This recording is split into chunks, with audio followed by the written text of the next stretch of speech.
ഗിരിയേണ്ണല്ല പീതാംബരനെ കൊന്നത്. അത് തന്നെ കാരണം. പക്ഷെ ഗിരിയേട്ടൻ നമ്മുടെ അച്ഛന്റെ കൊലപാതകം മറയ്ക്കാൻ കൂട്ടുനിന്നില്ലേ? ആ കുറ്റത്തിന് തെളിവൊന്നും ഇല്ലല്ലോ. പക്ഷെ പീതാംബരന്റെ കേസില് എല്ലാ തെളിവുകളും ഗിരിയേട്ടനെതിരല്ലേ? അപ്പൊ അച്ഛനോട് ചെയ്ത തെറ്റിന് ഗിരിയേട്ടൻ ഇങ്ങനെ ശിക്ഷ അനുഭവിക്കട്ടെ എന്ന് കരുതിയാ പോരായിരുന്നോ?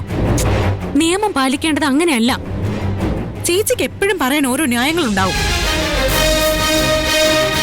എന്തായാലും എന്നോട് കൂടുതൽ എന്തെങ്കിലും ചോദിക്കണമെങ്കിൽ വക്കീല് കൂടെ ഉണ്ടാവണം.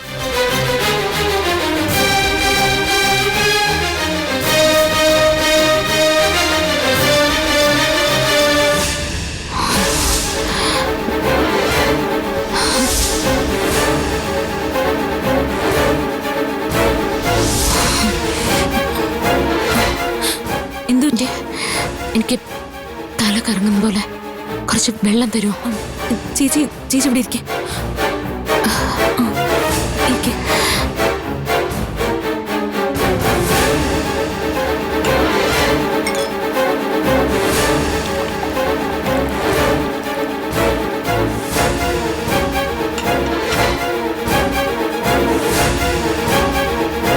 ചേച്ചി നീ അത് അവിടെ വെച്ചേക്ക. ഞാൻ എന്തെങ്കിലും കഴിക്കാൻ എടുത്തിട്ട് വരാം. ചിലപ്പോൾ അതുകൊണ്ടായിരിക്കും തല കറങ്ങുന്നത്.